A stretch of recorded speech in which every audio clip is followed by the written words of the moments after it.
రాజకీయంలో, మీ జగన్ మార్క్ రాజకీయంలో విలువలున్నాయి. విశ్వసనీయత అన్న పదానికి అర్థం ఉంది,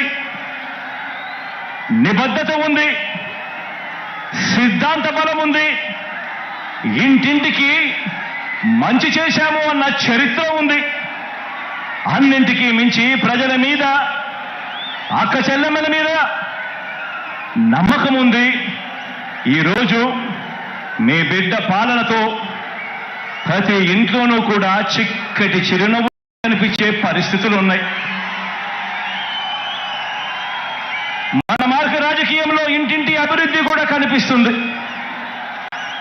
మన ఫ్యాన్ గిర్రున తిరిగేందుకు కావాల్సిన కరెంటు ఇతర పార్టీల నుంచి రాదు, ఇతరులతో పెట్టుకున్న పొత్తుల నుంచి రాదు, నేరుగా ప్రజల నుంచి, ప్రజలు ఆశీర్వదిస్తే వస్తుంది, వారి గుండెల్లో ప్రేమ నుంచి వస్తుంది. మన పార్టీకి, మన ఫ్యాన్కు కరెంటు, మన ఫ్యాన్కు కరెంటు మనందరి ప్రభుత్వం ఇంటింటికి చేసిన మంచి నుంచి వస్తుంది. మనం అందించిన నవరత్నాల్లో నుంచి మన ఫ్యాన్కు కరెంట్ వస్తుంది.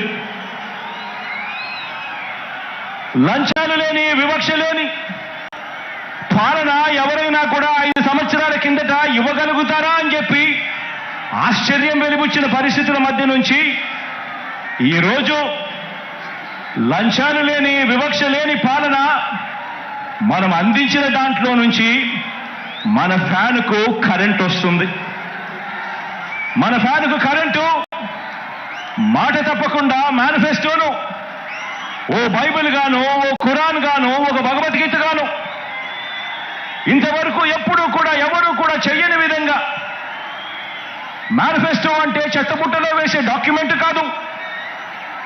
మేనిఫెస్టో అనంటే ఒక పవిత్ర గ్రంథం అని భావించి 99% హామీలు అమలు చేసిన ఆ నిజాయితీ నుంచి ఈరోజు మన ఫ్యాన్కు కరెంటు వస్తుంది.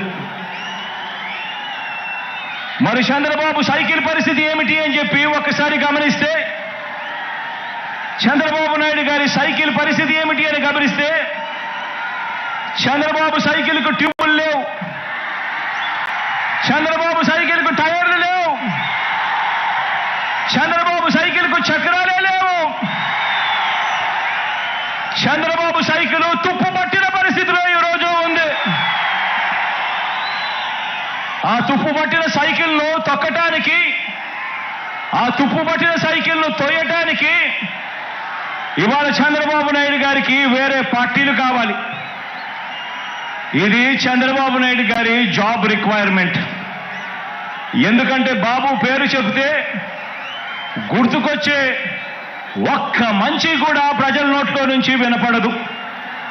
చంద్రబాబు పేరు చెబితే గుర్తుకొచ్చే ఒక్క స్కీము కూడా ప్రజల నోట్లో నుంచి వినపడదు, కనిపించదు. అందుకే పొత్తుల్లో భాగంగా ముందుగా ఒక ప్యాకేజీ ఇచ్చి ఒక దత్తపుత్రుని తెచ్చుకున్నాడు ఈ పెద్ద మనిషి చంద్రబాబు నాయుడు. దత్తపుత్రుని ఎందుకు తెచ్చుకున్నాడంటే, ఈ ప్యాకేజీ స్టార్ అయితే సైకిల్ సీటు తనకు కావాలని అడగడు, తన వారికి సీట్లు ఇవ్వకపోయినా కూడా ఈ పెద్ద మనిషి, ఈ దత్తపుత్రుడు అడగనే అడగడు. ఎందుకు ఇన్ని తక్కువ సీట్లు నాకు ఇస్తున్నావు అని చెప్పి అంతకన్నా క్వశ్చనే చెయ్యడు. కావాలంటే తాను తాగుతా ఉన్న టీ గ్లాస్ కూడా బాబుకే ఇచ్చేస్తాడు. చంద్రబాబు సిట్ అంటే కూర్చుంటాడు, చంద్రబాబు స్టాండ్ అంటే నిలబడతాడు. సైకిల్ను ఎప్పుడు దిగమంటే అక్కడ దిగుతాడు, ఎప్పుడు సైకిల్ను తోయమంటే అప్పుడు తోస్తాడు. పొత్తుల్లో ఉండమంటే పొత్తుల్లో ఉంటాడు, విభేదించినట్టు డ్రామాలు ఆడమంటే రక్తి కంటిచ్చే డ్రామా కూడా ఆడుతాడు. వెనకటికి చంద్రబాబు నాయుడు లాంటి నాయకుడిని ఎవరో అడిగారట. వెనకటికి చంద్రబాబు నాయుడు గారి లాంటి నాయకుడిని ఎవరో అడిగారట, అయ్యా పరిపాలన చేసేవారు కలకాలం గుర్తుండాలంటే ఎలాంటి పనులు చేయాలి అని చెప్పి అడిగారట. ఎలాంటి పనులు చేస్తే కలకాలం గుర్తుండిపోతాం ప్రజల్లో అని చెప్పి అడిగారట. అప్పుడు ఆ బాబు ఏం చెప్పాడంటే, ప్రజలకు అన్నం పెడితే అరిగిపోతుంది, ప్రజలకు చీర కొని పెడితే చిరిగిపోతుంది, ప్రజలకు ఇల్లు కట్టిస్తే కూలిపోతుంది, కర్రు కాల్చి వాత పెడితే మాత్రమే ప్రజలకు కలకాలం గుర్తుంటుందని ఆ బాబు చెప్పాడట. ఈ 14 ఏళ్ళు సీఎంగా ఉన్న బాబు కూడా అలాంటోడే. 14 ఏళ్ళు ముఖ్యమంత్రిగా ఉన్న ఈ చంద్రబాబు కూడా అలాంటోడే. అదే చేశాడు. అలాంటి బాబు ఎంతమందితో పొత్తులు పెట్టుకున్నా, ఇలాంటి ఈ చంద్రబాబు ఎంతమందితో కూడా పొత్తులు పెట్టుకున్నా కూడా ఈ చంద్రబాబు నాయుడు గారి పరిస్థితి సున్నా. ఈ సున్నా ఇంటూ ఎన్ని పొత్తుల్లో ఎన్ని పార్టీలున్నా కూడా దాని విలువ ఒక బోడి సున్నానే.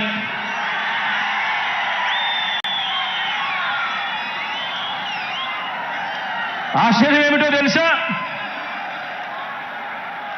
ఇప్పుడు చంద్రబాబు నాయుడు గారు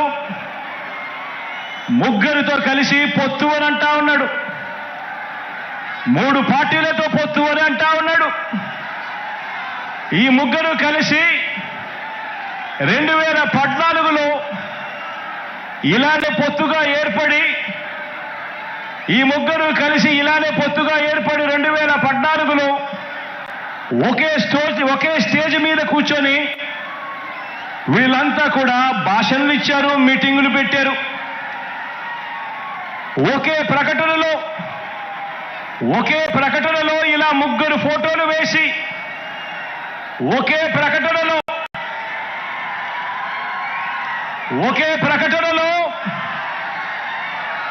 ఇలా ముగ్గురు ఫోటోలు వేసుకుని, ఇలా ముగ్గురు కూడా ఫోటోలు వేసుకుని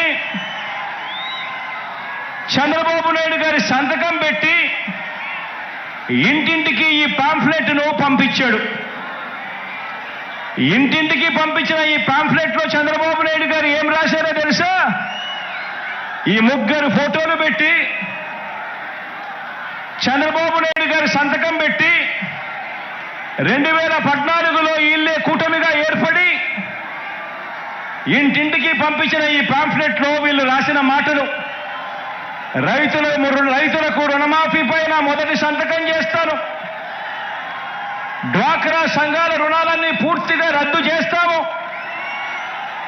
మహిళల రక్షణకు ఉమెన్ ప్రొటెక్షన్ ఫోర్స్ ఏర్పాటు చేస్తాము, ఆడబిడ్డ పుట్టిన వెంటనే మహాలక్ష్మి పథకం కింద 25,000 రూపాయలు బ్యాంకు అకౌంట్లో డిపాజిట్ చేస్తాము, ఇంటింటికి ఒక ఉద్యోగం ఇవ్వలేకపోతే ఉపాధి ఉద్యోగం వచ్చేదాకా నెల 2,000 రూపాయలు నిరుద్యోగ వృత్తిగా ఇస్తాము, 10,000 కోట్లతో బీసీ సప్లాను, చేనేత మరియు పవర్ లూమ్స్ కు సంబంధించిన రుణాలు మాఫీ, అర్హులైనందరికీ కూడా 3 సెంట్ల స్థలం, పక్కా గృహాలు మంజూరు చేస్తాము, రాష్ట్రాన్ని సింగపూర్గా మించి అభివృద్ధి చేస్తాము, ప్రతి నగరంలో హైటెక్ సిటీ నిర్మిస్తాము. ఇదే చంద్రబాబు నాయుడు గారు, ఇదే కూటమిలో ఉన్న ఇదే దత్తపుత్రుడి ఫోటో, ఇదే ఇప్పుడు చంద్రబాబు నాయుడు గారు ఢిల్లీకి వెళ్లి ఏకంగా కూటమిగా ఏర్పడి పొత్తులోకి తెచ్చుకున్న మోడీ గారి ఫోటో. వీళ్ళు ముగ్గురు కలిసి చంద్రబాబు నాయుడు గారు సంతకం పెట్టి ఈ ప్రతి పాంఫ్లెట్ను కూడా ప్రతి ఇంటికి చంద్రబాబు నాయుడు గారు పంపించాడు. ఇందులో ఇచ్చిన హామీలు ఏవైనా కూడా అమలయ్యాయా అని అడుగుతా ఉన్నాను. ప్రత్యేక హోదా ఇచ్చారా అని అడుగుతా ఉన్నాను. ఇలా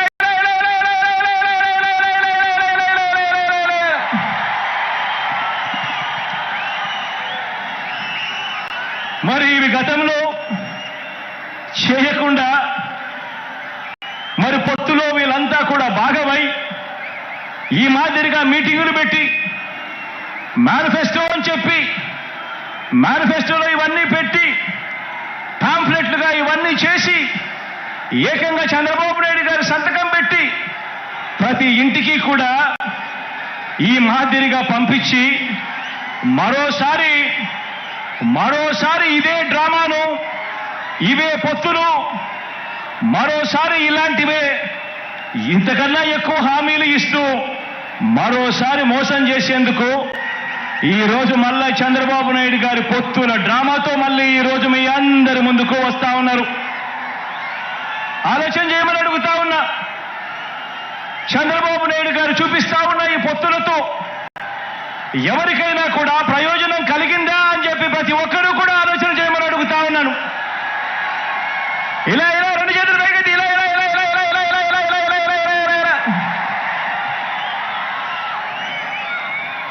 ప్రజలకు ఏ ఒక్కరూ కూడా మంచి చేయకపోగా ప్రజలకు మంచి చేసిన జగన్ను టార్గెట్ చేయడానికి మాత్రమే వీళ్ళది ఏకైక ఎజెండా ఈరోజు కనిపిస్తా ఉంది. ఆలోచన చేయమని అడుగుతా ఉన్నా. చంద్రబాబు నాయుడు గారికి అధికారం ఎందుకు కావాలి అనంటే ప్రజలకు మంచి చేయడం కోసం కాదు, ఎన్నికల మేనిఫెస్టోలో చెప్పింది చేయడం కోసం కాదు. చంద్రబాబు నాయుడు గారికి అధికారం ఎందుకు కావాలి అనంటే కారణం ఆ అధికారంతో ప్రజలను దోచుకునేందుకు పంచుకునేందుకు మాత్రమే చంద్రబాబు నాయుడు గారికి అధికారం కావాలి.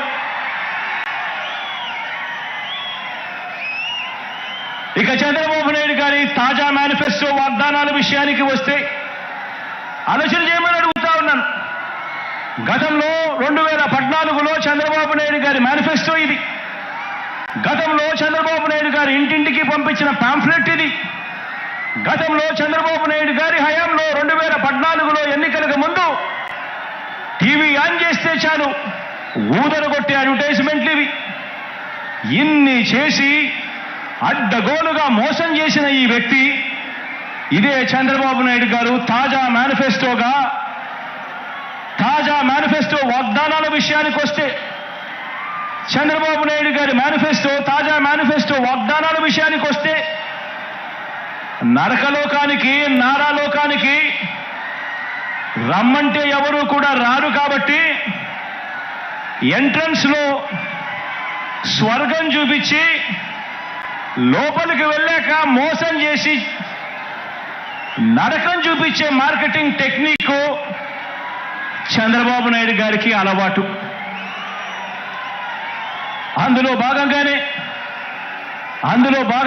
చంద్రబాబు నాయుడు గారు ఈ మధ్యకాలంలో మేనిఫెస్టో అని కిచిడి వాగ్దానాలన్నీ కలిపాడు. కర్ణాటకలో నుంచి కొన్ని, తెలంగాణలో నుంచి కొన్ని, అన్ని రకాల మేనిఫెస్టోలన్నీ వాళ్ళ హామీలన్నీ కలిపి ఒక కిచిడి మేనిఫెస్టో తీసుకొచ్చాడు. ఆ కిచిడి మేనిఫెస్టో తీసుకొచ్చిన ఈ చంద్రబాబు అందులో భాగంగా వాళ్ళు చూపించే గ్రాఫిక్స్, అందులో భాగంగా వాళ్ళు జరిపించే ఎల్లో మీడియా డిబేట్లు, వారు చేసే ప్రచారాలు ఆలోచన చేయమని అడుగుతా ఉన్నాను. ఇదే పెద్ద మనిషి చంద్రబాబు నాయుడు గారు చేసే వాగ్దానాలకు శకుని చేతిలో పాచికలకు తేడా ఏమైనా ఉందా అని ఆలోచన చేయమని అడుగుతా ఉన్నా మిమ్మల్ని అందరినీ కూడా. అందుకు భిన్నంగా చంద్రబాబు నాయుడు గారి క్యారెక్టర్కు భిన్నంగా మనందరి ప్రభుత్వం కరోనా కష్ట సమయంలో కూడా ఏమాత్రం కూడా సాకులు చూపకుండా పేదలందరికీ కూడా మేనిఫెస్టోలో ఇచ్చిన ప్రతి మాట ప్రకారం సంక్షేమ పథకాలన్నీ కూడా ప్రతి ఇంటికి అందించాం, ఇంటింటికి అందించాం. నేరుగా మీ బిడ్డ బటన్ నొక్కుతా ఉన్నాడు, నేరుగా నా అక్క చెల్లెమ్మల కుటుంబాల ఖాతాల్లోకి డీబీటీ పద్ధతిలో ఎక్కడా ఎవరు లంచాలు అడగడం లేదు, ఎక్కడా ఎవరు వివక్ష చూపడం లేదు. నేరుగా నా అక్క చెల్లెమ్మల కుటుంబాల ఇళ్లకు అక్షరాల 2,65,000 కోట్ల రూపాయలు నేరుగా మీ బిడ్డ బటన్ నొక్కడం, నేరుగా నా చెల్లెమ్మల కుటుంబాల ఖాతాల్లోకి వెళ్ళిపోవడం జరుగుతా ఉన్న పరిస్థితిని గమనించమని అడుగుతా ఉన్నా. ఇక నాన్ డీబీటీ పద్ధతిలో అయితే ఇళ్ల స్థలాల మార్కెట్ విలువ తీసుకోకుండా మన దగ్గర ఉన్న భూములను కూడా వాటి విలువ కూడా తీసుకోకుండా కేవలం మనం సేకరించిన భూముల విలువను మాత్రమే తీసుకుని మనం చేసిన నాన్ డీబీటీ కింద మనం చేసిన ఖర్చు ఈ 58 నెలల కాలంలో విద్యా కానుకైతేనేమి, సంపూర్ణ పోషణమైతేనేమి, గోరు ముద్దైతేనేమి, ఇలాంటి పథకాలకు చేసిన ఖర్చు 1,10,000 కోట్ల రూపాయలు. మొత్తంగా డీబీటీ, నాన్ డీబీటీ ఈ రెండు కూడా కలిపితే ఈ 58 నెలల కాలంలో మీ బిడ్డ ప్రభుత్వంలో మనం 3,75,000 కోట్ల రూపాయలు ఖర్చు చేశాం. డీబీటీ పద్ధతిలో, నాన్ డీబీటీ పద్ధతిలో. అంటే ఏటా ఈ పథకాల మీద మీ బిడ్డ ప్రభుత్వంలో గతంలో ఎప్పుడూ చూడని విధంగా జరిగిన ప్రజలకిచ్చిన సొమ్ము సంవత్సరానికి 75,000 కోట్ల రూపాయలు. అది కూడా మనం చాలా కష్టపడితే, ఎక్కడా కూడా లంచాలు లేకుండా చేస్తే గతంలో ఎప్పుడూ జరగని విధంగా సంవత్సరానికి 75,000 కోట్ల రూపాయలు పేదలకు అందించగలిగాం.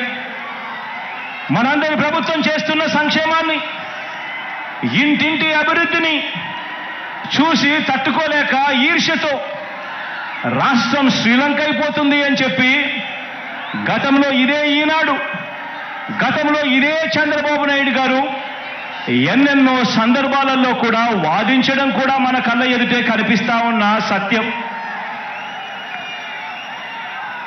ఇప్పుడు అదే నోటితో మరోసారి మోసం చేసేందుకు, అలాగే చెప్పేవి ఇప్పుడు అదే నోటితోనే అలాగే మోసం చేసేందుకు, ఎలాగూ చెప్పేటివన్నీ కూడా అబద్ధాలే కదా, అబద్ధాలకు హద్దులెందుకు అని చంద్రబాబు నాయుడు గారు ఈ మధ్యకాలంలోనే 6 వాగ్దానాలు అంటూ వదిలారు. ఈ వాగ్దానాలకు ఏటా ఖర్చు ఎంత అవుతుంది అని చెప్పి మా ఫైనాన్స్ వారందరినీ కూడా లెక్కలు తీయమని అడిగారు. 2024 ఎన్నికల తర్వాత కూడా మనం అమలు చేస్తా ఉన్న కొన్ని పథకాలను ఎట్టి పరిస్థితుల్లోనూ కొనసాగాల్సిందే. 2024 ఎన్నికల తర్వాత కూడా మనం అమలు చేస్తా ఉన్న కొన్ని పథకాలను ఎట్టి పరిస్థితుల్లోనూ కూడా కొనసాగాల్సిందే. ఉదాహరణకు అలాంటి 8 పథకాలు మీ అందరికీ కూడా ఇప్పుడు చెప్తాను. 66 లక్షల మంది పెన్షన్లకు మన ప్రభుత్వం ఖర్చు చేస్తా ఉన్నది దాదాపుగా 24,000 కోట్లు. ఉచిత విద్యుత్కు, రైతన్నలకు ఇచ్చే ఉచిత విద్యుత్కు మన ప్రభుత్వం ఖర్చు చేస్తా ఉన్నది 11,000 కోట్లు. సబ్సిడీ కింద బియ్యం ఇచ్చేందుకు మన ప్రభుత్వం ఖర్చు చేస్తా ఉన్నది మరో 4,600 కోట్లు. ఆరోగ్యశ్రీ, ఆరోగ్య ఆసరా, 104, 108 ఇటువంటివి ఎవరైనా కూడా ఖచ్చితంగా చేయాల్సిన, ముట్టుకోలేనేటివి మరో 4,400 కోట్లు. పూర్తి ఫీజు రీయింబర్స్మెంట్ కింద మీ జగనన్న ఇస్తా ఉన్న విద్యా దీవెన, వసతి దీవెన కింద మరో 5,000 కోట్లు. సంపూర్ణ పోషణం కింద 2,200 కోట్లు. గోరు ముద్ద కింద మరో 1,900 కోట్లు. కేవలం ఈ 8 పథకాలకే. అంటే ఎట్టి పరిస్థితుల్లోనూ కూడా వీటిని టచ్ కూడా ఎవరు చేయలేరు. ఇటువంటి 8 పథకాలకే ఖర్చు మరో 52,700 కోట్ల రూపాయలు. ఇవి ఖచ్చితంగా ఎవరైనా కూడా చేయాల్సిందే. ఇవి కాక చంద్రబాబు నాయుడు గారు చెప్పిన సూపర్ 6 అంటున్న 6 వాగ్దానాలకు ఎంత ఖర్చు అవుతుంది అని లెక్క వేస్తే ఇది పచ్చి మోసమే అని తెలిసిన అవి ఎవరూ కూడా అమలు చేయలేనివి అని చెప్పి కూడా తెలిసినా కూడా ప్రజలకు తెలియజేద్దామని చెప్పి లెక్క వేయిస్తే ఆ 6 పథకాలకు అదనంగా కావాల్సింది ఏటా మరో 73,440 కోట్ల రూపాయలు. ఇది కాక చంద్రబాబు నాయుడు గారు ఈ మధ్యనే 7వ హామీ అని చెప్పి బీసీలకు 50 ఏళ్లకే పెన్షన్ అదనంగా పెంచి ఇస్తానని చెప్పి తాను చెప్పిన 7వ హామీకి అయ్యే ఖర్చు కూడా లెక్కేసుకుంటే ఇది అదనంగా మరో 13,872 కోట్లు. అంటే చంద్రబాబు నాయుడు గారు చెప్పిన 6 6లు, చంద్రబాబు నాయుడు గారు చెప్పిన 6 పథకాలకు ఈ 7వ పథకానికి ఈ రెండు కలిపితే 87,312 కోట్లు. ఇంతకు ముందు నేను చెప్పినట్టుగా 8 స్కీములకు ఎవరైనా కూడా టచ్ చేయలేని ఈ స్కీములకు ఖచ్చితంగా ఎలాగో చేయాల్సిన అవసరం ఉన్న ఈ స్కీములకు ఖర్చు అయ్యేది మరో 52,700 కోట్లు. అంటే రెండు కలిపితే అక్షరాల 1,40,000 కోట్ల రూపాయల గురించి చంద్రబాబు గారు చెప్తా ఉన్నారు. ఆలోచన చేయమని అడుగుతా ఉన్నాను. ప్రతి సంవత్సరం 1,40,000 కోట్ల రూపాయలు అంటే మనం ఎంతో కష్టపడితే ఎక్కడా లంచాలు లేకుండా ప్రజల చేతికే ఇస్తే గతంలో ఎప్పుడూ జరగని విధంగా పాలనలో ఎన్నో మార్పులు తీసుకువచ్చి మరీ పాలన చేస్తే మీ బిడ్డ ప్రభుత్వం ఎప్పుడూ జరగని విధంగా లంచాలు లేకుండా వివక్షలు లేకుండా పూర్తిగా కట్టడి చేసి ఎంతో కష్టపడితే ఇవ్వగలిగింది సంవత్సరానికి 75,000 కోట్లయితే మరి ఇవాళ చంద్రబాబు నాయుడు గారు చెప్తా ఉన్న హామీలు ఇప్పటికే 1,40,000 కోట్ల రూపాయలు దాటుతా ఉన్నాయి అంటే ఇక ఆలోచన చేయండి. ఈ పెద్ద మనిషి చంద్రబాబు నాయుడు గారు చెప్పే ఈ హామీలు మళ్ళీ ప్రజలను ఎంతగా మోసం చేసేందుకు చెప్తా ఉన్నాడో అని ఒక్కసారి ప్రతి ఒక్కరూ కూడా ఆలోచన చేయమని అడుగుతా ఉన్నా. మరి ఈ డబ్బు ఎక్కడి నుంచి తెస్తారు అని అంటే చంద్రబాబు గారు మాట్లాడరు. ఇదే అంశాల మీద సుదీర్ఘంగా కూడా ప్రజలందరికీ కూడా తెలియాలి అని అసెంబ్లీలో సుదీర్ఘంగా దీని గురించి వివరించడం కూడా జరిగింది. పేద ప్రజలు మరొక్కసారి నమ్ముతారేమో, మోసం చేద్దామన్న కుటిల ఆలోచనతో బాబు ఈ వాగ్దానాలన్నీ కూడా చేస్తా ఉన్నాడు. ఎలాగో అబద్ధాలు చెప్పేటప్పుడు ఆ అబద్ధాలకు హద్దులు ఎందుకని, భావదారిద్ర్యం ఎందుకని చంద్రబాబు నాయుడు గారు అబద్ధాలు చెప్పే సిద్ధాంతాన్ని నమ్ముకున్నాడు. నమ్మిన వాడు మునుగుతాడు, నమ్మించిన వాడు దోచుకోగలుగుతాడు అన్నది బాబు సిద్ధాంతం. బాబు మేనిఫెస్టో ఏ ఒక్కరైనా కూడా నమ్మటం అంటే బంగారు కడియం ఇస్తానని చెప్పి ఆ పులిని నమ్మినట్టుగానే ఆ కథలో పులిని నమ్మినట్టుగానే ప్రజలందరూ కూడా మోసపోతారు అని కూడా ఈ సందర్భంగా తెలియజేస్తా ఉన్నా. ఆలోచన చేయమని అడుగుతా ఉన్నా. ఈ 58 నెలల్లో 130 సార్లు మీ బిడ్డ బటన్ నొక్కాడు. ఈ 58 నెలల్లో ప్రజల కోసం మీ బిడ్డ 130 సార్లు బటన్ నొక్కాడు. దాదాపుగా 2,70,000 కోట్ల రూపాయలు డీబీటీగా నేరుగా నా అక్క చెల్లెమ్మల కుటుంబాల ఖాతాల్లోకి నేరుగా పంపించాం. దేశ చరిత్రలోనే ఇదొక రికార్డు. మన రాష్ట్రంలో ఎప్పుడూ జరగని విధంగా, మనం ఎప్పుడూ కూడా చూడని విధంగా ఈరోజు ఈ కార్యక్రమం ఈ 58 నెలల్లో జరిగింది అనంటే అది కేవలం మీ జగన్కు మాత్రమే సాధ్యమైంది. అది కేవలం వైఎస్ఆర్ కాంగ్రెస్ పార్టీకి మాత్రమే సాధ్యమైంది అని కూడా చెప్పడానికి గర్వపడతా ఉన్నా.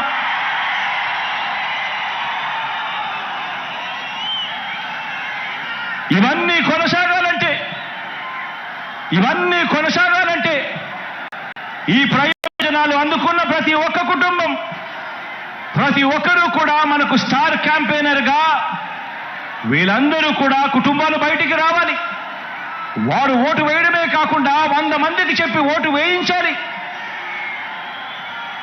ప్రతి ఒక్కరూ కూడా ప్రతి ఒక్కరి దగ్గరికి వెళ్ళి ఓటు వేయించడమే కాకుండా ప్రతి ఇంట్లోనూ కూడా చెప్పాలి, పొరపాటు జరిగితే పేదవాడి భవిష్యత్ అంధకారం అవుతుంది అని చెప్పి ప్రతి ఇంట్లోకి వెళ్ళి చెప్పాలి, ప్రతి గ్రామంలోనూ వెళ్ళి వివరించాలి. పార్టీ కార్యకర్తలు, నాయకులు, అభిమానులు, వాలంటీర్లు మీ పాత్ర ఎంతో కీలకం. ప్రతి ఇంటికి, ప్రతి పేదకు, ప్రతి ఓటరుకు ఈ ఎన్నికలు ఎంత ముఖ్యమో ప్రతి ఒక్కరూ కూడా వివరించాల్సిన అవసరం ఉంది. ఈ ఎన్నికల్లో వేసే ఓటు వచ్చే 5 సంవత్సరాలలో వారి భవిష్యత్తును ఎలా మారుస్తుందో వివరించటం చాలా అవసరం. 2019 ఎన్నికలకు ముందు మీ జగన్ ఒక మాట చెప్పాడు, గుర్తుందా? 2019 ఎన్నికలకు ముందు మీ జగన్ ఒక మాట చెప్పాడు. ఆ మాట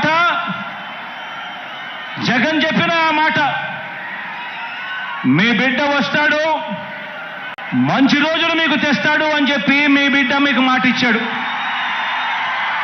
2019లో జగన్ ఈ మాట చెప్పాడు. ఈరోజు మళ్ళీ మీ అందరికీ 5 ఏళ్ల తర్వాత మీ బిడ్డ మరో మాట చెప్తా ఉన్నాడు. నేను చెప్పే ఈ మాటను ప్రతి ఊరిలోనూ చెప్పండి, ప్రతి ఇంట్లోనూ చెప్పండి, ప్రతి గడపకు వెళ్ళి చెప్పండి ఈ మాటను. పేదవాడి భవిష్యత్ బాగుపడాలంటే, జరుగుతున్న ఈ మంచి కొనసాగాలి అనంటే మళ్ళీ జగనన్నే తెచ్చుకుందాము అని చెప్పి ప్రతి ఇంటికి వెళ్ళి చెప్పండి,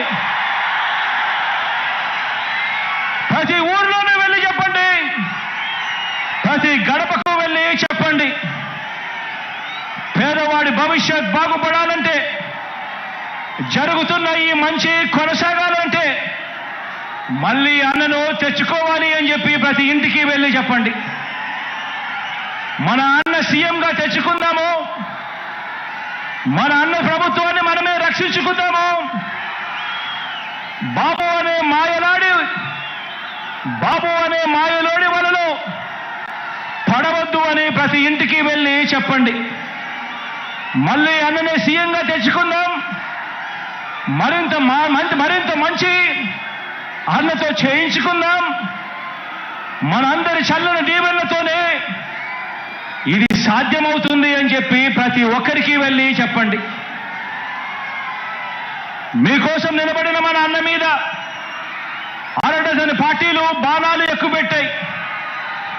ఆ అవ్వ తాతలకు, ఆ అక్క చెల్లెమ్మలకు, ఆ రైతులకు, ఆ పేదలకు మీ అందరి తరపున జగనన్న నిలబడ్డాడు కాబట్టి ఈరోజు జగనన్న మీద అరడజను పార్టీలు అరడజను బాణాలు ఎక్కుపెట్టాయి. అయినా అన్న పొత్తులు నమ్ముకోలేదు, అన్న మనల్ని నమ్ముకున్నాడు, ఆ దేవుడిని నమ్ముకున్నాడు.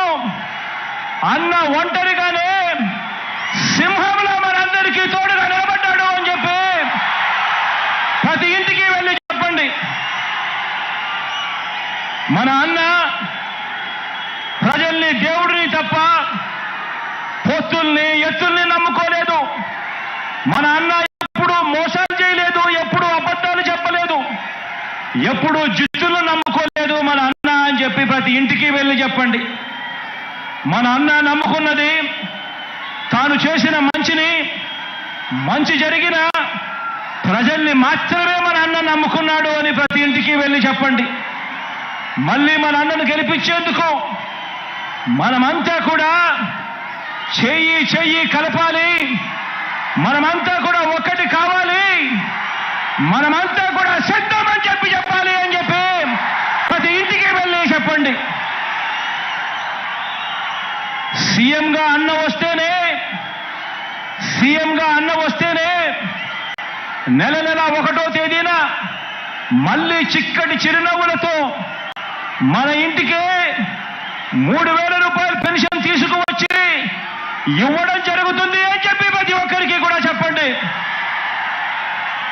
సీఎంగా మళ్ళీ అన్న వస్తేనే ఇచ్చిన ప్రతి ఇంటి పట్టాల్లో ఇళ్ల నిర్మాణం పూర్తవుతుంది అని చెప్పి ప్రతి ఇంటికి వెళ్ళి చెప్పండి. సీఎంగా మళ్ళీ అన్న వస్తేనే అమ్మ ఒడి అనే పథకం కొనసాగుతుంది, చిక్కటి చిరునవ్వులతో మళ్ళీ పిల్లలు బడులకు పోగలుగుతారు అని చెప్పండి. మళ్ళీ సీఎంగా అన్న వస్తేనే చేయూత పథకం అందుతుంది అని చెప్పండి. మళ్ళీ సీఎంగా అన్న వస్తేనే రైతు భరోసాగా రైతన్నకు తోడుగా నిలుస్తుంది అని చెప్పి కూడా చెప్పండి.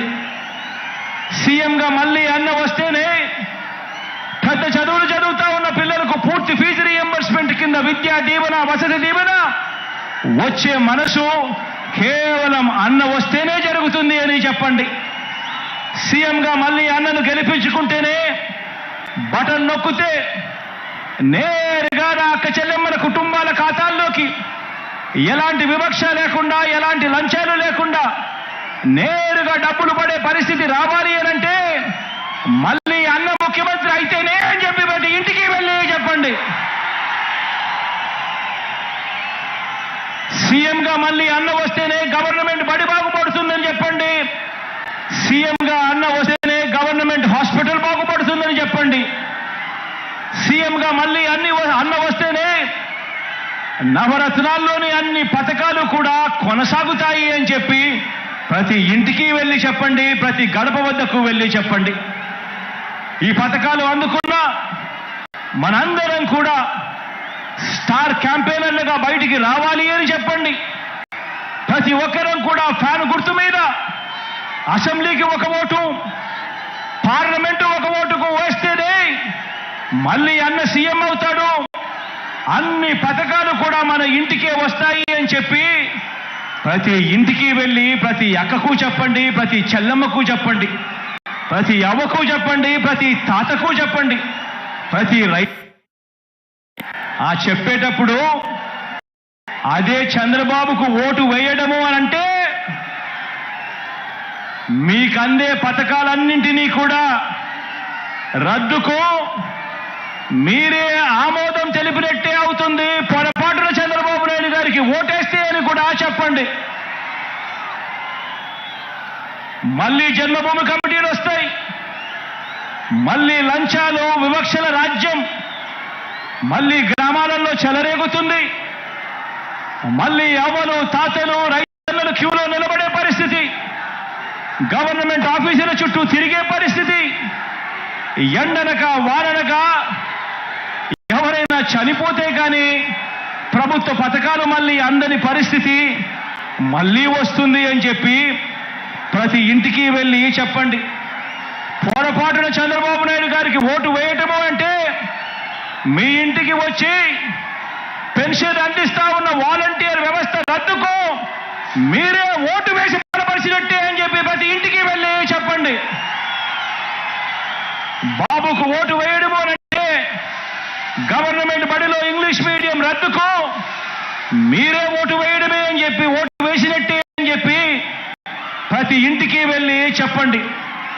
బాబుకు ఓటు వేయడము అంటే గవర్నమెంట్ బడిని మళ్ళీ కార్పొరేట్లకు అమ్మేయడమే అని చెప్పి ప్రతి ఇంటికి వెళ్ళి చెప్పండి. పొరపాటున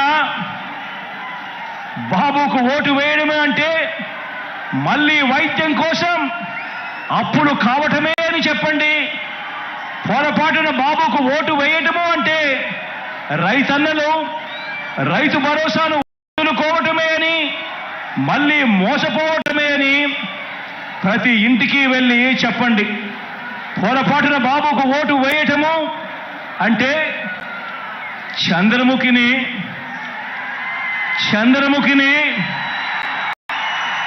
మనమే వెళ్ళి నిద్ర లేపి మన ఇంటికి తెచ్చుకున్నట్టే అని చెప్పి ప్రతి ఒక్క ఇంట్లో కూడా వెళ్ళి చెప్పండి. మనం చేసిన మంచిని చూపించి మనం ఓటు అడుగుతా ఉన్నాం. గతంలో ఎప్పుడూ కూడా చంద్రబాబు నాయుడు గారు మంచి చేయలేదు కాబట్టి మాయ చేసి చంద్రబాబు ఓటు అడుగుతా ఉన్నాడు అని ప్రతి ఇంటికి వెళ్ళి చెప్పండి. వచ్చే ఎన్నికల్లో జగన్కు ఫ్యాన్కు మీరు వేసే ఓటు మీ బిడ్డల బంగారు భవిష్యత్తుకు వేసే ఓటు అని చెప్పి ప్రతి ఇంటికి వెళ్ళి చెప్పండి. వచ్చే ఎన్నికల్లో ఫ్యాన్కు మీరు వేసే ఓటు మన పేదరికం సంఖ్యలను తెంపుకోవడానికి, మన భవిష్యత్ కోసం మనం వేసుకుంటా ఉన్న ఓటు అని కూడా చెప్పండి. ఫ్యాన్ ఇంట్లోనే ఉండాలి, సైకిల్ ఇంటి బయటే ఉండాలి, తాగేసిన టీ గ్లాసు సింక్లోనే ఉండాలి అని ప్రతి ఇంటికి వెళ్ళి చెప్పండి. ప్రతి అక్కకు వెళ్ళి చెప్పండి, ప్రతి చెల్లెమ్మకు వెళ్ళి చెప్పండి.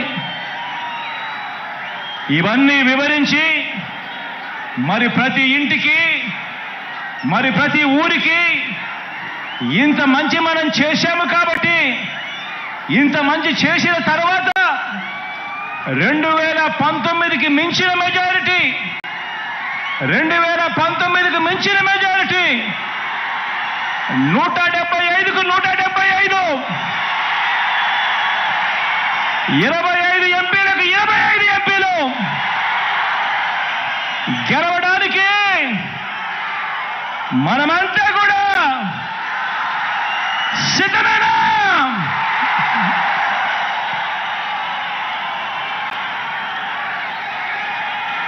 నా ప్రసంగం ముగించే ముందు ఒక్క మాట చెబుతున్నా. మన మేనిఫెస్టో త్వరలో విడుదల చేస్తాం, కానీ చేయగలిగిందే చెబుతాం, చేసేది మాత్రమే చెబుతాం. అందులో చెప్పిన ప్రతి ఒక్కటి కూడా చేస్తాం. జగన్ మాట ఇచ్చాడు అనంటే, జగన్ మాట ఇచ్చాడు అనంటే తగ్గేదే లేదు అని కూడా ఈ సందర్భంగా చెప్తా ఉన్నాను.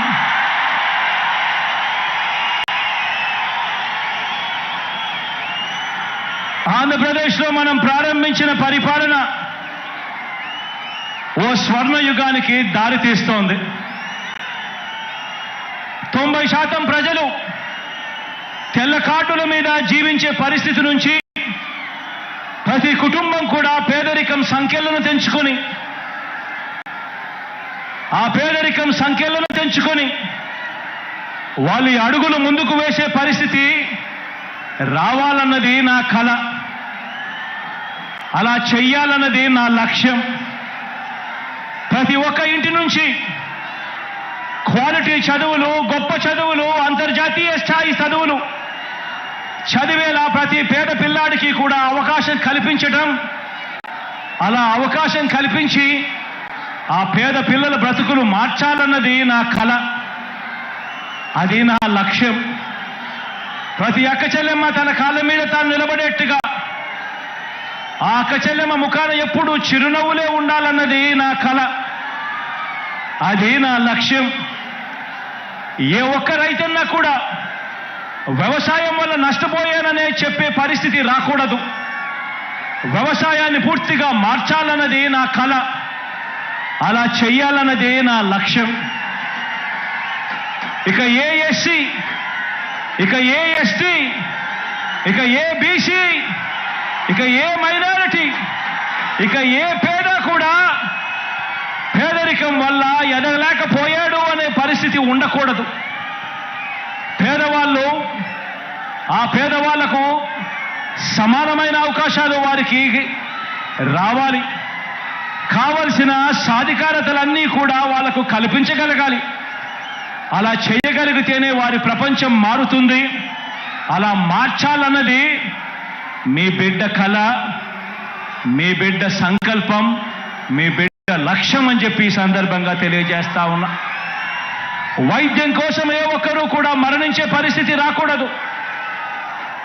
వైద్యం కోసం ఏ ఒక్కరూ కూడా అప్పుల పాలయ్యే పరిస్థితి రాకూడదు. వైద్యం కోసం ఏ ఒక్కరూ కూడా ఆస్తులు అమ్ముకునే పరిస్థితి రాకూడదు. అలా చేయాలన్నదే నా కల, ఆ దిశగా అడుగులు వేసేదే నా లక్ష్యం.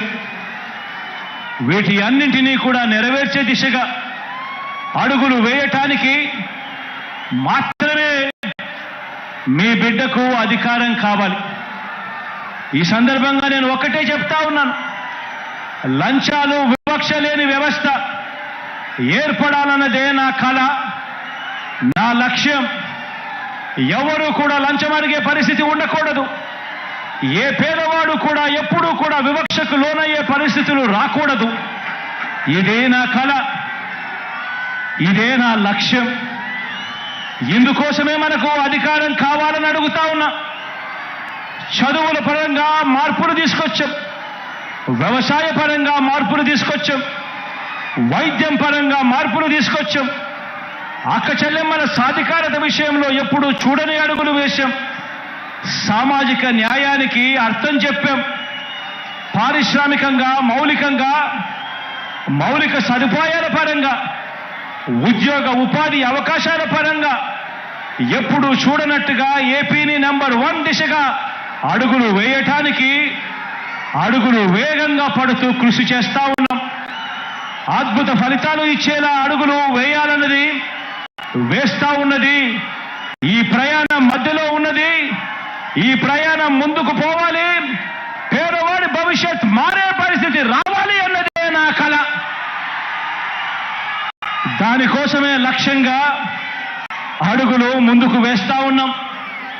ఈ దిశగా ప్రయాణం కోసమే మనం అధికారం కావాలని కోరుకుంటా ఉన్నాం. పేదవాడి భవిష్యత్ మారాలని, పేదవాడి భవిష్యత్ మార్చాలని, దీనికోసమే మీ బిడ్డకు అధికారం కావాలని అడుగుతా ఉన్నా. ఒకటి చెప్తా ఉన్నా, అధికారం అంటే మీ బిడ్డకు వ్యామోహం లేదు. అధికారం పోతుంది అన్న భయం మీ బిడ్డలో ఎప్పుడూ కూడా ఉండదు, రాదు అని కూడా ఈ సందర్భంగా చెప్తా ఉన్నా. మీ బిడ్డ అధికారం కోరుకునేది ఒక్కటే, కేవలం ఒకే ఒక కారణం కోసమే మీ బిడ్డ అధికారం కోరుకుంటాడు. అది కారణం ఏమిటంటే హిస్టరీ ఉన్నంత కాలం మీ బిడ్డ పేరు ప్రతి హిస్టరీ బుక్ లో ఉండిపోవాలన్నదే మీ బిడ్డ కోరిక. మీ బిడ్డకు అధికారం ఎందుకు కావాలో తెలుసా? ప్రతి పేదవాడి ముఖంలో చిరునవ్వును చూడడం కోసం. మీ బిడ్డకు అధికారం ఎందుకు కావాలో తెలుసా? ప్రతి పేదవాడి ఇంట్లో కూడా మీ బిడ్డ ఫోటో చిరకాలం ఉండాలని, చనిపోయిన తర్వాత కూడా మీ బిడ్డ ఎప్పుడూ పేదవాడి గుండెల్లో బ్రతికే ఉండడం కోసం మీ బిడ్డకు అధికారం కావాలి. దానికోసమే మీ బిడ్డ అధికారం అడుగుతున్నాడు. దానికోసమే మీ బిడ్డ పరితపిస్తా ఉన్నాడు. మంచి చేయడం కోసం మంచి మనసుతో మీ బిడ్డ సంకల్పిస్తా ఉన్నాడు. దేవుడి దయ ప్రజలందరి జీవన్లు ఎల్లకాలం ఉండాలని కోరుకుంటా ఉన్నాడు. అలాగే కార్యకర్తలకు, అభిమానులకు, వాలంటీర్లకు కూడా ఒకే ఒక మాట చెబుతా ఉన్నా. ఇన్ని పదవులు, ఇన్ని హోదాలు భారతదేశ రాజకీయ చరిత్రలో మరి ఏ ఇతర పార్టీ కూడా ఎప్పుడూ ఇవ్వలేదు. మన పార్టీలో ఉన్న ప్రతి కార్యకర్త, ప్రతి అభిమాని, ప్రతి వాలంటీర్ అందరూ కూడా నా కుటుంబ సభ్యులే. వారికి ఖచ్చితంగా మంచి జరుగుతుంది, ఖచ్చితంగా మంచి జరిగించేందుకే మీ బిడ్డ ఉన్నాడు అని కూడా ఈ సందర్భంగా తెలియజేస్తా ఉన్నాను. వారు మరో 2 మెట్లు ఎదిగేందుకు చరిత్రలో ఎప్పుడూ కూడా చూడని విధంగా, చరిత్రలో ఎన్నడూ లేనన్ని కార్పొరేషన్లు, వాటిలో చైర్మన్లు, డైరెక్టర్లు, ఇలా ఎన్నడూ లేని పదవులు, ఎన్నడూ లేని విధంగా సర్పంచుల మొదలు ఎమ్మెల్యేలు, ఎంపీల వరకు కూడా గెలిపించుకొని ఇంతగా అవకాశాలు ఇచ్చిన పార్టీ కూడా మరెప్పుడూ కూడా చరిత్రలో ఏదీ లేదు. ఒక్క వైఎస్ఆర్ కాంగ్రెస్ పార్టీ తప్ప అని కూడా చెప్పడానికి గర్వపడతా ఉన్నా. ప్రతి కార్యకర్త, ప్రతి వాలంటీరు, ప్రతి అభిమాని, ప్రతి నాయకుడు కూడా ఆలోచించాలి. మన పరిపాలన చూశారు, అందరూ కూడా ఆలోచన చేయాలి. మన 5 సంవత్సరాలు మన పరిపాలన చూశారు. గతంలో 5 సంవత్సరాల చంద్రబాబు నాయుడు గారి పరిపాలన కూడా చూశారు. మిమ్మల్ని నేను ఒకటే అడుగుతా ఉన్నా, ఈ రాష్ట్రానికి మీకు ఎలాంటి నాయకుడు కావాలి అని చెప్పి అడుగుతా ఉన్నాను మిమ్మల్ని అందరినీ కూడా.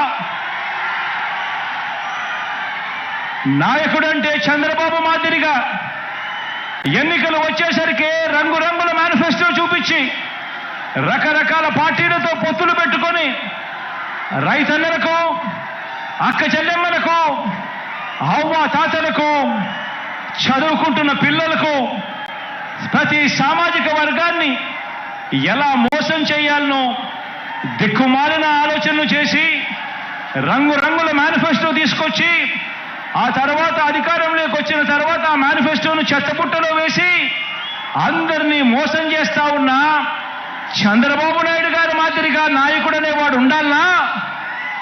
లేక నాయకుడంటే ఒక మాట నోట్లో నుంచి వచ్చిన తర్వాత మరీ ముఖ్యంగా ఎన్నికల ప్రణాళిక అంటూ, ఎన్నికల మేనిఫెస్టో అంటూ రిలీజ్ చేసిన తర్వాత ఇక కష్టమైనా కూడా నష్టమైనా కూడా మాట మీద నిలబడే, కరోనా లాంటి కష్టాలు వచ్చినా మాట మీద నిలబడే నాయకుడంటే మాట ఇస్తే తగ్గేదే లేదు అని చెప్పి మీ జగన్ లాంటి నాయకుడు కావాలా అని అడుగుతా ఉన్నా. ఆలోచన చేయమని అడుగుతా ఉన్నా. నాయకుడంటే ఒక మాట ఇస్తే 4 సార్లు ఆలోచన చేసి మాట ఇవ్వాలి. ఇచ్చిన తర్వాత ఆ మాట తప్పకూడదు, మడిమ తిప్పకూడదు. ఈరోజు నేను గర్వంగా కూడా చెప్పగలుగుతా ఉన్నాను, ఏకంగా 99% మేనిఫెస్టోలో ఇచ్చిన హామీలన్నీ నెరవేర్చాం కాబట్టి ప్రతి కార్యకర్త కూడా ఈరోజు ప్రతి ఇంటికి మన మేనిఫెస్టోను ప్రతి అక్కకు, ప్రతి చెల్లెమ్మకు చూపించి, అక్క మీరే చూడండి 99% వాగ్దానాలు అమలు చేశాడు మా అన్న, మా వైఎస్ఆర్ కాంగ్రెస్ పార్టీ అని చెప్పి ఈరోజు ప్రతి కార్యకర్త కూడా ఇంటికి వెళ్ళి చెప్పే పరిస్థితి, ప్రతి వాలంటీర్ ఇంటికి వెళ్ళి చెప్పే పరిస్థితి, ప్రతి నాయకుడు ఇంటికి వెళ్ళి చెప్పే పరిస్థితి. ఇది నాయకుడంటే, ఇది పార్టీ అంటే అని చెప్పి కూడా ఈ సందర్భంగా తెలియజేస్తా ఉన్నా. నాయకుడంటే ప్రతి కార్యకర్త కూడా కాలర్ ఎగిరేసి అదిగో మా నాయకుడు, అలాంటి వాడే మా నాయకుడు అని ప్రతి కార్యకర్త కూడా కాలర్ ఎగిరేసి చెప్పుకునే విధంగా నాయకుడు అనేవాడు ఉండాలి. అప్పుడే అలాంటి నాయకుడు, అలాంటి పాలన ఉన్నప్పుడే ప్రతి గ్రామంలోనూ ప్రతి కార్యకర్త కూడా, ప్రతి వాలంటీర్ కూడా, ప్రతి అభిమాని కూడా ప్రతి ఇంటికి వెళ్ళి అక్క దేవుడి దయతో మా అన్న ఇవన్నీ చేశాడు, మా ప్రభుత్వం ఇవన్నీ కూడా చేసింది అని చెప్పి వాళ్ళ చిరునవ్వుల మధ్య నిలుచుని కాలర్ ఎగిరేసి గర్వంగా చెప్పుకునే విధంగా ప్రతి కార్యకర్త కూడా తిరుగుతాడు. నాయకుడంటే ఆ మాదిరిగా ఉండాలి. అందుకే చెప్తా ఉన్నా, ప్రతి కార్యకర్తకు కూడా చెప్తా ఉన్నా, నాయకత్వం అంటే విశ్వసనీయత అన్న పునాదుల మీద నాయకత్వం అనేది ఎప్పుడూ కూడా పెరుగుతుంది. వ్యక్తిగతంగా ఒక్క విషయం చెప్తా ఉన్నా, పార్టీలో ఉన్న ప్రతి కార్యకర్తకు అండగా ఉంటా. ప్రజాసేవలో ఉన్న ప్రతి ఒక్కరికి కూడా మరో 2 మెట్లు ఎక్కే అవకాశం కల్పించే బాధ్యత మీ బిడ్డది, నాది అని చెప్పి కూడా ఈ సందర్భంగా తెలియజేస్తా ఉన్నాను. ప్రతి గ్రామానికి మంచి చేశాం, ప్రతి ఇంటికి మంచి చేశాం, ప్రతి పేదకు మంచి చేశాం. ఈరోజు రాష్ట్రంలో ఏ గ్రామం తీసుకున్నా కూడా, కుప్పం నుంచి ఇచ్చాపురం వరకు ఏ గ్రామానికైనా వెళ్ళి చూసుకున్నా కూడా ఆ గ్రామంలో ఉన్న ప్రతి ఇంటికి కూడా రాష్ట్ర వ్యాప్తంగా 87% ఇళ్లకు ప్రతి ఇంటికి కూడా మంచి జరిగింది. ప్రతి ఇంట్లోనూ మంచి జరిగింది, ప్రతి ఊర్లోనూ కూడా మంచి జరిగింది. ఈరోజు వైఏపీ నీడ్స్ జగన్ అనే కార్యక్రమంలో ఈరోజు మీరందరూ కూడా మీ సచివాలయ పరిధిలో, మీరంతా కూడా మీ సచివాలయ పరిధిలో జరిగిన మంచి గురించి మీరంతా కూడా చూస్తూ ఉన్నారు.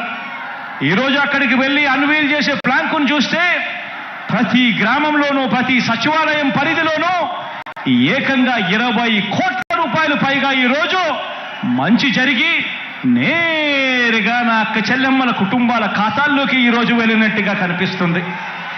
ఈ మార్పు గతంలో ఎప్పుడూ కూడా చూడనిది. ఈ మార్పు గతంలో రాష్ట్రంలో ఎప్పుడు కూడా జరగనిది, దేశంలో కూడా ఎక్కడా కూడా జరగని ఈ మార్పు. అందుకే చెప్తా ఉన్నా, ప్రతి ఇంటికి మంచి చేశాం, ప్రతి ఊరికి మంచి చేశాం. మన హయాంలోనే బడులు బాగుపడ్డాయి, ఆసుపత్రులు బాగుపడ్డాయి, వ్యవసాయం మారింది. మన హయాంలో ప్రతి అక్క చెల్లెమ్మ ముఖంలో కూడా చిరునవ్వు కనిపిస్తా ఉంది. అందుకే చెప్తా ఉన్నాను, వై నాట్ 175 అని చెప్పి, అందుకే నేను ఈ సందర్భంగా గట్టిగా చెప్తా ఉన్నాను, వై నాట్ 25కి 25 ఎంపీ స్థానాలు అని చెప్పి గట్టిగా ఈ సందర్భంగా అడుగుతా ఉన్నాను, చెప్తా ఉన్నాను. పరిపాలనలో మనం ఎక్కడా కూడా తగ్గలేదు. మనకు ఒక్క ఎంపీ కానీ ఒక్క ఎమ్మెల్యే కానీ తగ్గే పరిస్థితి ఉండకూడదు అని చెప్పి కూడా ఈ సందర్భంగా తెలియజేస్తా ఉన్నాను. ఇవి కేవలం ఎమ్మెల్యేలను ఎంపీలను మాత్రమే ఎన్నుకునే ఎన్నికలు కావు. ఈ ఎన్నికలు ఇప్పటి వరకు ఈ 5 ఏళ్ల కాలంలో ఇంటింటికి కూడా మనందరి ప్రభుత్వం అందించిన సంక్షేమము, అభివృద్ధి పథకాలు కొనసాగలేనే మనకు వాటిని రద్దు చేయటమే టార్గెట్గా పెట్టుకొని డ్రామాలు ఆడుతా ఉన్న చంద్రబాబుకు మధ్య జరిగే యుద్ధం ఈ ఎన్నికలు అని కూడా ఈ సందర్భంగా తెలియజేస్తా ఉన్నాను. ఈ యుద్ధంలో పేదలు ఒకవైపున ఉంటే పెత్తందారులు మరోవైపున ఉన్నారు. పెత్తందారులను ఓడించి పేదల ప్రయోజనాలను కాపాడేందుకు మీరంతా కూడా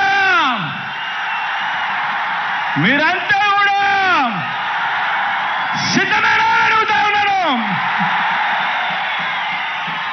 ఈ యుద్ధం మాట ఇచ్చి నిలబెట్టుకున్న మనకు మాట తప్పడమే అలవాటుగా ఉన్న వారికి మధ్య ఈ యుద్ధం, ఇది విశ్వసనీయతకు వంచనకు మధ్య జరుగుతా ఉన్న యుద్ధం.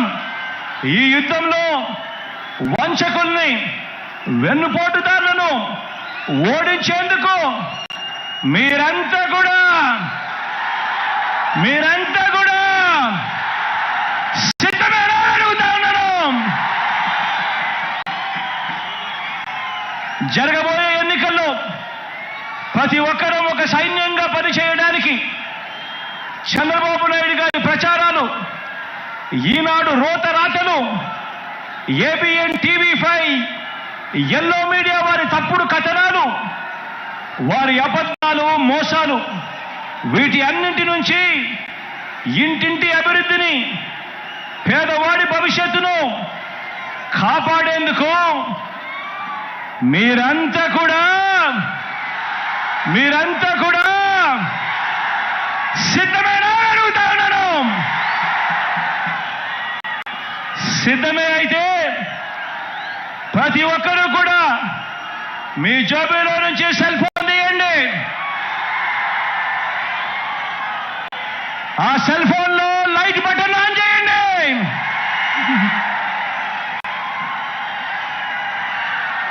సిద్ధమే అయితే ప్రతి ఒక్కరూ కూడా మీ సెల్ ఫోన్ లో టార్చ్ లైట్ బటన్ ఆన్ చేసి వెలిగించి సిద్ధమని చెప్పండి. ఇలా వెలుగుల పాలనలో ప్రయాణానికి మరోసారి సిద్ధమని చెప్పండి.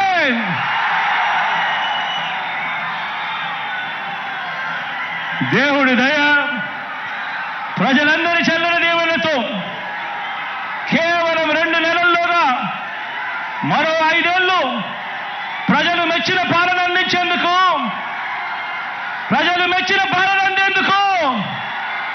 జగన్ అనే నేను మీ సేవకుడిగా సిద్ధం